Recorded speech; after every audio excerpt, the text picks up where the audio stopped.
Ladies and gentlemen, boys and girls, drivers, strivers, and cave divers, welcome along to the Joe Spiver YouTube channel, where we discuss books and little else. And once more, folks, we are. I've been placed under a meteorological dome. I'm sorry if you cannot see me. My own dulcet mellifluous tones will have to suffice because it's not going to get any light today. And it astonishes me that I am even capable of recording this video. Such is the darkness under which seemingly everybody in the British Isles is currently dwelling. I don't know just which Norse god we have angered so as to incur this darkness, but there we are. There is absolutely no meteorological glee to come today. So I hope you can see me, and if not, then as I say, you shall have to treat this as an audio channel. Today we have just a shortish review of Patrick Suskind's Perfume. I've been touting this on the channel for some time. It's been in quite a few hauls and quite a few TBRs, and yet never have I got my grubby, critical, censorious hands upon it. And yet now I have done. So this is, I'm going to struggle for adjectives for this, folks. It is an experimental novel, of course. Nowadays that is used nearly, or that is, you will find that on very many dust jackets, dozens and dozens of dust jackets in your local Waterstones or Barnes and Nobles, depending on your geographical disposition. And so, but this is a proper experimental novel. Nowadays, of course, an experimental novel is just exposing one's heteronormativity, or expressing neurodivergence, or cutting your ginger hair slightly shorter than usual. That is the definition of that. That amounts to an experimental novel. Whereas this is different entirely. This is written by a German, and of course is therefore translated into English for me, but it is set in 18th century France. So I might as well be reading Scorchings on the Surface of Saturn. Such is the distance between myself and the writer. I really do feel like an astronaut trying to peer into some sort of pabula, or whatever the synonym of pabulum is. Anyway, so yes, this is set in 18th century France, and posits a man, as most fiction will do. Again, that's that might be a rather pretentious title. Thus is posited a man. Or a man, say, in 18th century France, or a boy initially, a baby boy, who, unlike ourselves, has smell as his primary sense. So I think, our major senses, the ones most readily available to us, are sight and hearing. Even though, because we are just sort of an evolved race of Australopithecus or whatever. Well, our sight is terrible, and our hearing is terrible, and our smell is terrible, and our taste is terrible, relative to eagles and dogs and rhinoceri. Jean-Baptiste Grenouille, if you want some Frenchification. Jean-Baptiste Grenouille is the title character, and he really can smell. He really can smell anything. He can smell a needle in a haystack, or the olfactory equivalent. And so that's his defining characteristic. Of course. And as a result, you get something of a. I'm not going to use the much hackneyed and butchered phrase Kafkaesque here, but you get a very, very strange both protagonist and setting indeed. It did strike me as something similar to the Metamorphosis, or indeed to many other German stuff, or indeed to a Jekyll and Hyde type of narrative/story. It seems typical of the Germans, does it not? If we will have our little bouts with existentialism, and we will, go into the psychological turmoil of 21st century life, and then every 50 years we are compelled to tyrannize the European continent. That seems to be the German way. And of course we have our ultra efficient factories. And I know that's rather a prejudicial view of the Germans, but that seems to be their literary reputation with me. They are they are very, very willing to upturn the apple cart. So yes, Jean-Baptiste Grenouille, who is shot out by his mother, who believes that alongside the 4 or 5 poor sucklings that have come before, that he will simply die in a pool of blood, just out of her womb. But this does not occur, and before long, she can't stand him, and she is taken away, and then he is passed from pillar to post, from palm to palm, from careless palm to careless palm, from something of a nursery, from a woman who is used to providing succor to young and parentless wenches. He's passed then on from her to a cleric or a religious fanatic who can't care for him either. And usually anybody who comes into his contact with him meets a sorry fate, but 2 or 3 weeks after parting company with him. And it is noticed early on that he has a prominent nose and uses it to sniff out all sorts. So this is sort of nauseatingly amoral, nauseously amoral is this book, because Suskind imagines that because his verbal dexterity is not what it might be, his primary forte is smell. The words conscience and the words morality and the words God are just like the smell of hay for us, and the smell of dung heaps for us. And so we, as we do not attach much significance to dung heaps or manure or whatever, he doesn't attach an awful lot of significance to morality and to personal well-being or whatever. And so he is a very, very strange character. And I thought when this was announced, when he was announced as somebody amoral, that it was going to be filled with the sort of rampant, horrid, sort of volcanic cynicism, which indeed is the sort of pettifogging preoccupation of so many modern novels. But I thought we were going to get Holden Caulfield and Salinger's Catcher in the Rye again. That splintering disapproval of everything in the surroundings. That wimpish teenage hatred of all around him. We didn't get that. It was good. The writing is nice, but again, as with books like this, I don't know whether to credit the translator with his faithfulness to the original text, or indeed his as I say, his fealty to the original text, or indeed Mr. Suskind's nice German words. I don't really know. I'm told with Kafka, and perhaps indeed even with Mr. Suskind, that we miss out on an awful lot of German humour, but 'twas ever thus. I learnt a little bit of German in school, but can't really reproduce much of it now. I can, as I'm sure you're aware, I can do a jolly fine accent of a mid-20th century German tank commander, but beyond, or indeed a sort of naval director. But beyond that, my knowledge of German is not what it might be.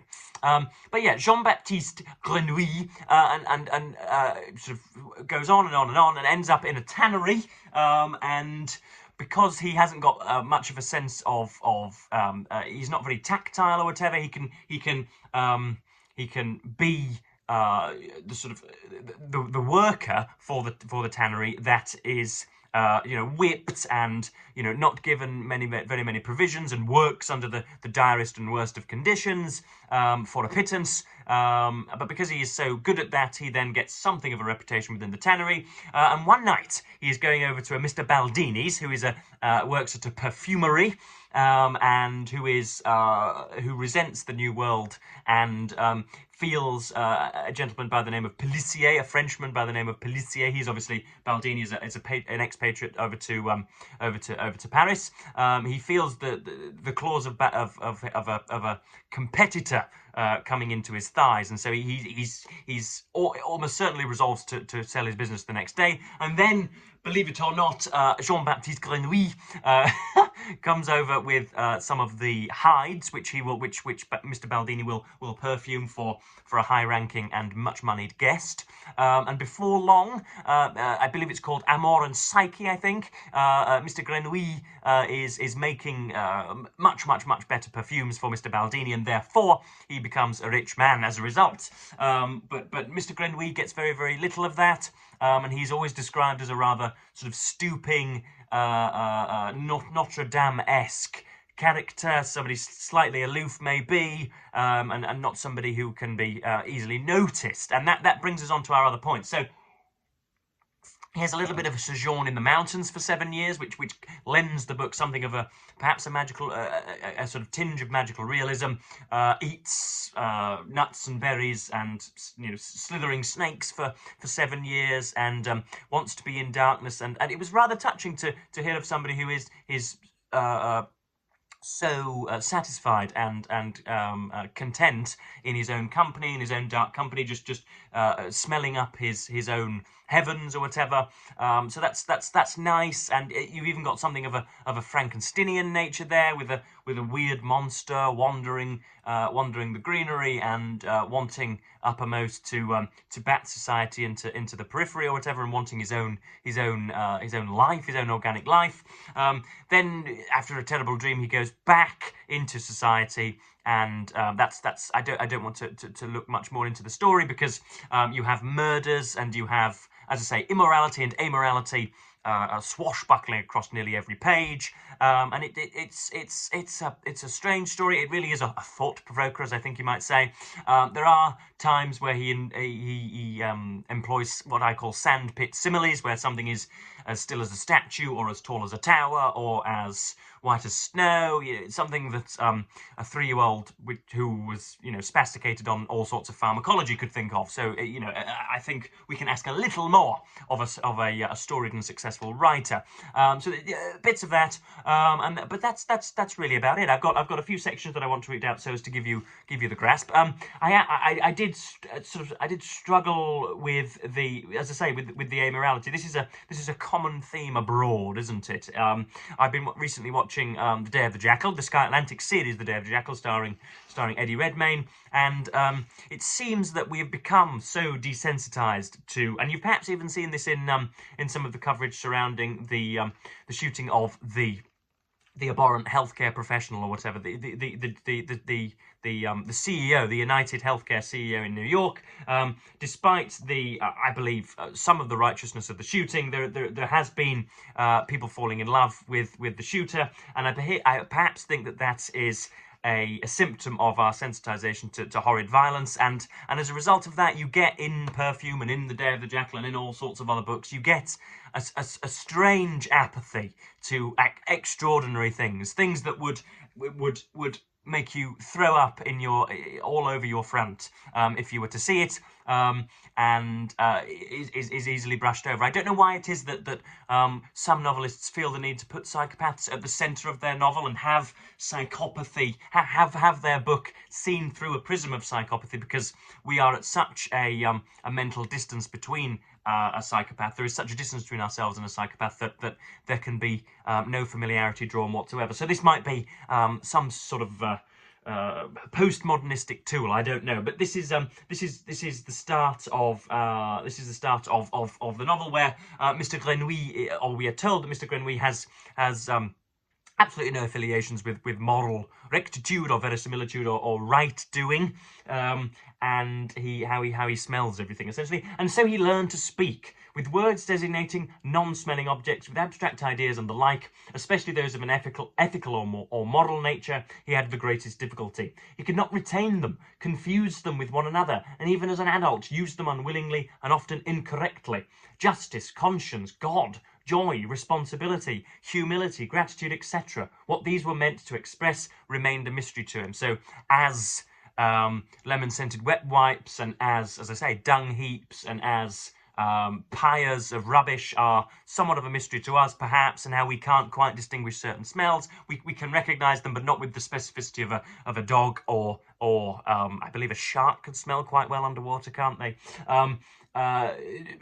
In the same way, morality and verbiage and lexicography is a mystery to Grenouille, which of course is very, very strange, because that is my wheelhouse, as I'm sure you're all aware. The artful deployment of the English language, and indeed the contemplative criticism reading of the English language is just about the only thing I can do. I can't build walls, I can't thatch roofs, I can't I can't, you know, subjugate entire populations. Those skills are a mystery to me. And yet, speaking about and writing about books and words essentially seems to be my bailiwick. But next up we have we're in the mind of Mr. Baldini, who we have a very humorous section on his hatred of the New World, lowercase n and w. Who thinks that, you know, horrid, limp-wristed protesters need to be shut up in the street, and there is an increased lassitude stalking the land, and anti-monarchical fervour is ruining youth, and essentially everything that you will hear in the Telegraph and on the YouTube channel of Jordan Peterson nowadays.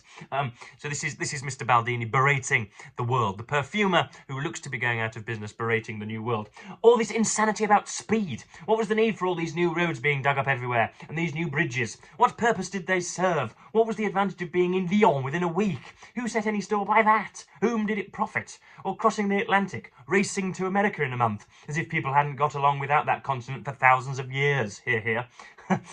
What had civilized man lost that he was looking for out there in jungles inhabited by Indians or Negroes? People even travel to Lapland, up there in the north with its eternal ice, and savages who gorged themselves on raw fish. And now they hope to discover yet another continent that was said to lie in the South Pacific, wherever that may be. And why all this insanity? Because the others were doing the same. The Spaniards, the damned English, the impertinent Dutch, whom you then had to go out and fight, which you couldn't in the least afford. One of these battleships cost 300,000 livres, and a single cannon shot would sink it in 5 minutes, for good and all, paid with our taxes. The Minister of Finance had recently demanded 1/10 of all income, and that was simply ruinous if you didn't pay Monsieur his tithe. This very attitude was perverse. Man's misfortune stems from the fact that he does not want to stay in the room where he belongs. Pascal said that, and Pascal was a great man, a frangipani of the intellect, a real craftsman, so to speak, and no one wants one of those anymore. People read incendiary books by Huguenots or Englishmen, or they write tracts or so-called scientific masterpieces that put anything and everything in question. Nothing is supposed to be right anymore. Suddenly, everything ought to be different. And of course, we give out a little bit of sympathy with that idea, but realise it to be a sort of tweedy primordial view of the world. So yeah, I realise I haven't really touched on the murdering of. This says that the subtitle is The Story of a Murderer. He ends. I think it harks back to or takes its cue from a strange serial killer, again of the French 18th century, who sucked the lipase out of his victims so as to dapple them onto cloth, and therefore gives himself a scent of the victim, which of course is at the least a perverse tactic, a perverse activity. So I haven't really touched on the killings themselves, but I think it might well be, heaven forbid, folks, throat clearing is coming. It might be some sort of a what should we say, a metaphysical contemplation on the nature of love, because the only love that he has is the only time he experiences love is through the nasal passages, and so when he sees a beautiful woman, his eyes do not cannon out of his head like in a Tom and Jerry cartoon, but he instead allows their incense to slowly travel up the nostrils. So, I'm not one for metaphysics or for grand and elucidatory comments on fiction. I don't like doing that. I just like tracking how indeed a novelist deals with his characters, and how well he writes worlds on the page. So that was Perfume. Not a disappointment, but not an absolute favourite. It's strange for such a perturbed and such a such a ramshackle of a book that I can be apathetic about it, but I am. Not nearly long enough as I would have liked. Could have gone on for at least another 500 or 600 pages, but didn't. And yet, counterintuitively, it did also drag its heels in sections as well. You have very whimsical sections. I should imagine that Mr. Suskind was a perfumist at some point. I haven't really read the Wikipedia page, but such topical proximity with and such topical prolixity is almost certainly symptomatic of knowledge of the subject. But I'm going on starting to sound like Boris Johnson. I didn't get an awful lot of sleep last night, folks, and even went back to bed after breakfast, which is a very strange thing for Joseph Edward to be doing. But But there we are. I'm now going to go on a long walk and begin some writing this afternoon because I have fresh incentives from the outside world to do so. So yes, that was Patrick Suskind's Perfume. Lord knows what it is I'll be perusing next, but I don't doubt that its bowels will be spilled onto the YouTubing table for me to inspect. So yes, I am as per usual going to thank you ever so much for watching. But hope indeed that you can see me through the cloud. And yeah, thank you ever so much for watching and say goodbye.